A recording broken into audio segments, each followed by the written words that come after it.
សរសេរកូដប្រើប៊ូតុងមួយដើម្បីបញ្ជាល្បឿនភ្លើងញាក់របស់អំពូលនៅក្នុង sequence នេះយើងមានអំពូល4ហើយនឹងប៊ូតុង1ហើយខ្ញុំអាច play វាសិនតាម sequence យើងឃើញអំពូល4នេះគឺវា load ដូរញាក់ទៅមកលឿននឹងល្បឿនមួយដែលលឿនគឺមានថា delay វាតូចអញ្ចឹងនៅពេលខ្ញុំចុចប៊ូតុងនេះមួយមានថាល្បឿនវានឹងថយយឺតជាងនឹងបន្តិចអញ្ចឹងចុចមួយយើងយឺតបន្តិច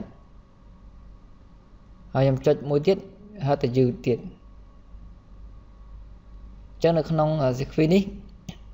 ខ្ញុំប្រើតែ3 mode ទេគឺបើខ្ញុំចុចមួយទៀតគឺលឿនវិញចានេះលឿនវិញហើយពេលខ្ញុំចុចមួយទៀតគឺយឺតបន្តិចគឺខ្ញុំកែប្រែ delay វាដល់ពេលយើងចុចគឺឲ្យ delay វាកាន់តែធំទៅអញ្ចឹងចុចមួយទៀត delay កាន់តែធំអញ្ចឹងថាអំពូលវា load កាន់តែយឺតដល់ពេលយើងចុចមួយទៀត delay វាតូចវិញវាលឿនវិញ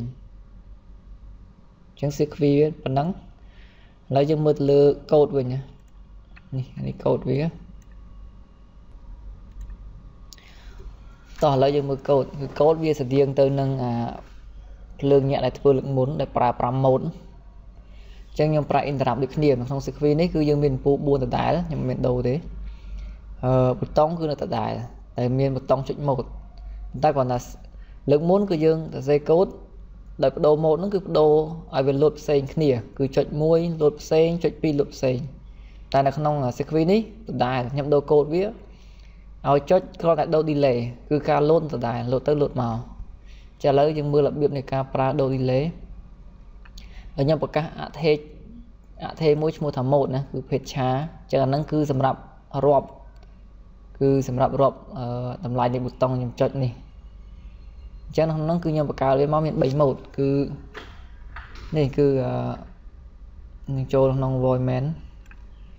ចឹងនេះគឺ void main វាអញ្ចឹង trace ដូចគ្នា port B trace ដដែលអាពេលនេះគឺ register សម្រាប់កំណត់ interrupt អានេះគឺ mode ចាប់ផ្ដើមគឺ mode ទី0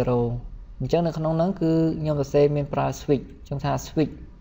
បើសិនបើ mode នឹងស្មើ0ខ្ញុំឲ្យ D នេះស្មើនឹង50ដែល D នេះគឺជាអថេមួយសម្រាប់បញ្ជូនចូលក្នុង delay អញ្ចឹង50ហ្នឹងមានន័យថា50 millisecond អញ្ចឹងបើសិនបើ mode ស្មើនឹង0គឺ delay 50 millisecond ហើយបើសិនជា mode នេះស្មើនឹង1គឺ delay 80 millisecond mode ស្មើ2គឺ delay 150 millisecond for loop នេះគឺប្រើសម្រាប់អង្គិលពីស្ដាំមកឆ្វេង for loop មួយនេះគឺប្រើសម្រាប់អង្គិលពីឆ្វេងមកស្ដាំប៉ុន្តែខុសគ្នានៅត្រង់កន្លែងនេះគឺខ្ញុំប្រើ V delay ខ្ញុំអត់ប្រើ delay ទេកាលណាប្រើ delay មានន័យថាអថេនៅខាងក្នុងនេះគឺជាចំនួនថេបើយើងប្រើ V delay នៅខាងក្នុងនេះគឺអាចប្រើជាអញ្ញត្តិមានថាអញ្ញត្តិ D ដែល D ហ្នឹងស្មើនឹង50នៅពេលករណី mode ស្មើ1អញ្ចឹងថា V delay គឺវា delay 50 millisecond បើ D ស្មើ80គឺ V delay នេះវានឹង delay 80 millisecond ហើយបើ D នឹងស្មើ150គឺ V delay នឹងវាពជាពេលគឺ150 millisecond អញ្ចឹងបើសិនកន្លែងនេះយើងប្រើជាអញ្ញត្តិ delay គឺយើងត្រូវប្រើ V delay ប៉ុន្តែបើខាងក្នុងនេះគឺជាចំនួនគុតឬក៏ចំនួនថេឧទាហរណ៍ដូចរាល់ដងយើងសរសេរថា delay ចេះ delay 100 millisecond នេះបើសិនជាយើងសរសេរថា delay ms 100មានថាពេលហ្នឹងអថេខាងក្នុងនេះលេខ100គឺជាចំនួនគុតថេអញ្ចឹងបើវាជាចំនួនគុតថេយើងប្រើ delay បានប៉ុន្តែបើសិនជាករណីយើងយកអក្សរ D នេះដែលជាអញ្ញត្តិយកមកដាក់ចូលនៅក្នុងនេះគឺ error កន្លែងហ្នឹងអត់បានទេគឺ error ដោយសារតែfunction delay ms នេះគឺវាទាមទារនៅអាគុយម៉ងខាងក្នុងជាប្រភេទចំនួនគុតថេតែពេល V delay នេះវាអនុញ្ញាតឲ្យយើងប្រើជាអថេបានអញ្ចឹងខ្ញុំប្រើ V delay វិញអញ្ចឹង function នេះគឺរត់ទៅដដែលគ្រាន់តែយើងដូរ delay ហើយ mode នេះគឺអាចបដូរបានតាមរយៈ interrupt អញ្ចឹងនៅពេលយើងចុច interrupt នេះមួយគឺ mode កើនឡើង1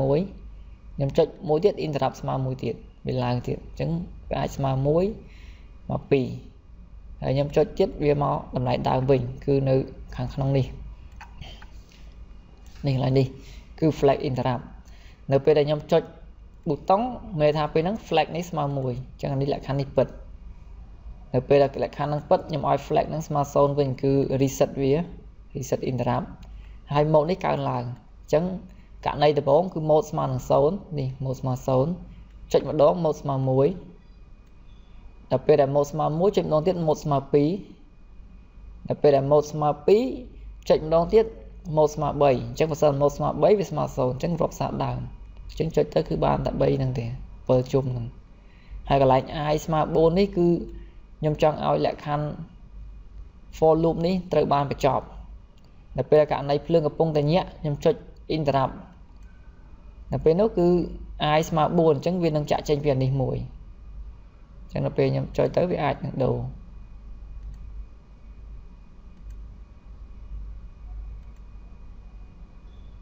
ចឹងកូដមានប៉ុណ្ណឹងកូដវាតែគាត់ខូចមុនប្រើ void delay